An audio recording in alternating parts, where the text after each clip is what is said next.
Alright, I think the UFC is trying to set up Israel Adesanya versus Alex Pereira 3. If you agree with me and you think the same, let me know down in the comments. And while you're down there, I'd appreciate if you could like, subscribe. We're close to 300 subs.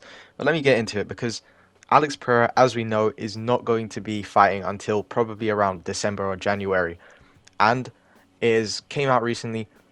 I don't know how true this is, but apparently the UFC is waiting for Israel Adesanya versus dricus Plessis to finish before they announce Alex Pereira's next fight. So, I don't know if that's true, but what we do know is that Alex Pereira is definitely not fighting John Jones. Okay, he's might be fighting Israel Adesanya, and he could be fighting Aspinall, but he's definitely not fighting ankalaev, who's the clear number one contender at light heavyweight, which I find pretty funny because no one's gonna say this, okay? But I think Alex Pereira is like clearly ducking ankalaev, okay? And I'm not saying ankalaev would beat Alex Pereira. I genuinely do not see that ever happening. I think Pereira would smoke ankalaev, but I'm sure there's gonna be some poets out. Alex Pereira would never duck ankalaev. He's our farmer, starting Sharma. Like, he's like clearly ducking ankalaev. I don't know why people aren't like talking about this. I think it's because it's Alex Pereira and we all love Alex Pereira, but like, if this was any other champ, people would be saying that he's ducking ankalaev because there is one last contender at light heavyweight before he can move up to heavyweight, which is his goal, being ankalaev, and that is a guy that he should be able to beat pretty easily, and we all think he's gonna beat.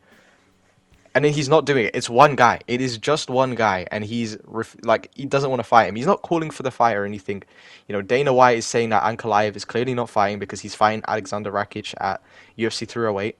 No idea why they made that fight, but like, why wouldn't they just make Pereira versus Ankalaev? Like, I feel like that at 307 would have made sense.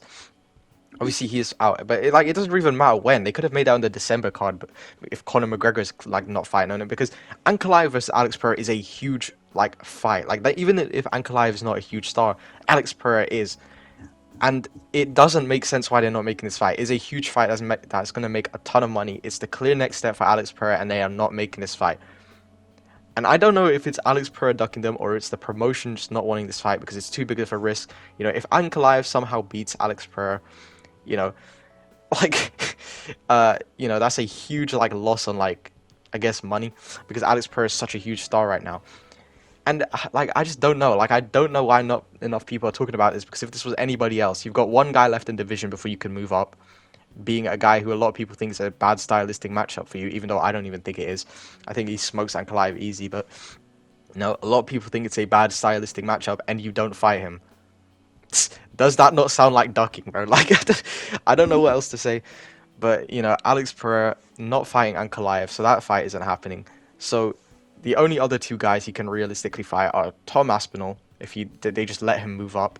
Which, I don't know. I don't know if he said this, but I think he's not interested in that fight. I might be completely wrong, I've just made this up. But I swear he said that he's not interested for fighting the interim belt. I forgot if that's him or Cyril Gahn, but someone said that they're not interested in fighting for this interim belt. So, Alex Pereira, I don't know how likely that Tom Aspinall fight is. So the clear other contender, okay, is Israel Adesanya. And I get that because Israel Adesanya is, their second fight was huge. That was like the biggest moment in UFC like recent history. Okay, Israel Adesanya versus Alex Pereira 2, that whole knockout. Israel Adesanya coming in the mic, one time, if you could feel what I felt with my dog. That was absolutely huge. Crazy moment in the UFC. So I understand why that is the next step and why they are waiting for Israel Adesanya. Maybe he's gonna come on the mic. Yes, Alex Pereira, I want to see if you have that dog in you, and maybe we can even fight afterwards too. Like that would be crazy. That whole setup because Alex Pereira already called out Israel Adesanya, I believe, at UFC 300.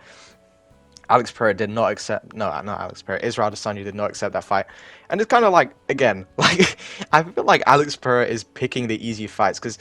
And don't mean to like hate on Alex Pereira because, again, like the guy is great. I love him, but come on, bro. Like he wants to fight Israel Adesanya, who's a pure striker at 205, a weight class that Alex Pereira is way better at, rather than fighting a guy who can kind of do everything. Because again, Alex Pereira has not fought a grappler yet in the UFC. Okay, he has not fought anyone who has any ability to wrestle. And people are gonna say, oh, Yuri Prohaska, oh, Jan Blachowicz, bro. If you really rate Jan Blachowicz wrestling that highly, I don't know what to tell you, bro. You just need to stop watching the sport if you think Jan Blachowicz is a high level wrestler that's going to test Alex Pereira. But Yeah, yeah. Anyway, so he hasn't fought any grapplers yet, and Magomed Ankalaev is a guy from Dagestan. Dagestan is very much known for its wrestling. So Alex Pereira might be just scared of the wrestling, but I don't know why, bro. Because Magomed Ankalaev is not even a scary fight, bro. He's like, he's more of a striker in my opinion. So I don't really understand why, like, he's so scared of that fight because I think he would be able to outstrike Ankalaev very easily. Anyway, so I think UFC is clearly trying to set up Israel Adesanya versus Alex Pereira 3.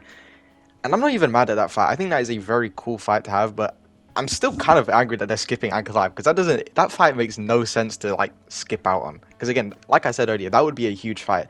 A Dagestani guy versus Alex Pereira, even if Ankalaev isn't the biggest star, just it's like a Dagestani guy testing Alex Pereira. People are gonna think that it's some kind of wrestler versus striker matchup, even though it's basically just a striker versus striker matchup.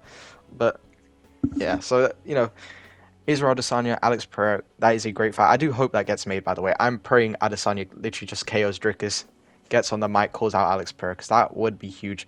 I feel like a lot of people do want to see that fight too, rather than Ankalaev, but it's really a tough one, because I don't see Adesanya beating Pereira at 205, because I think 205 is the best weight class for Alex Pereira, and not enough people talk about this, because there is literally no grapplers at all who have any sort of finishing ability on the ground at 205. Like, there's nobody. Literally, what, like, Anthony Smith, bro? Like, is Alex Pereira going to be that scared of Anthony Smith's finishing ability in the grappling? Like, probably not. There is nobody. There's literally nobody who's going to wrestle him at 205. Literally everybody is strikers. The two prospects on the come up in the rankings are Khalil Roundtree and then Carlos Olberg. Again, two strikers. Like, there's no grapplers really. Like, the only grappler I can think of at 205 is Umar Sai, who's literally just joined the UFC, like, I don't even know, like like I don't know, a couple months ago.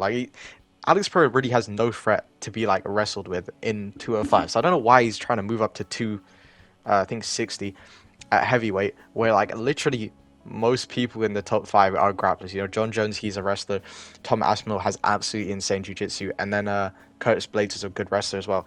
Sergey Pavlovich is decent on the ground too. Like, these guys are very good on the ground, but he would rather go up to heavyweight instead of just stay at 205, defend his belt against, easy people, and just build free legacy, basically, because he beats Ankalaev, he beats Khalil Roundtree, he beats Carlos Olberg, he beats basically anybody that wants to fight him. Jamal Hill gets a rematch, he'll beat him easy. Like, I don't really understand, like, why he wants to move to 260. Like, it literally just makes no sense, but yeah, that's basically everything I want to say. But I just want to talk about quickly the shorts that they showed for Israel Adesanya and dricus du Plessis. These are easily the best shorts. Yeah, okay. Adesanya's shorts you can see on screen, they look really cool. But dricus du Plessis, I think he has the best shorts like that I've seen so far. Because the custom shorts recently, I'm not gonna lie, bro, they absolutely suck. I don't know why people are glazing so many of them. Like, it's clear that they did not get like a proper artist to design the shorts like the old ones. Like, for example, like Max Holloway and like, I think Justin Gaethje, Zhang Weili's I thought was pretty cool, but those ones, they literally just put some pattern over the Venom shorts and just thought it was fine. Like, I'm not gonna lie, like, a lot of these shorts have looked very ugly so far. Like I said, with Max Holloway, they just put some design on the shorts. I'm not saying it looks bad. It does suit Max Holloway, but it's like, bro, that's so lazy. That is so lazy. They basically, they just went into Microsoft Paint and just added it on, bro. I don't know what they were doing there.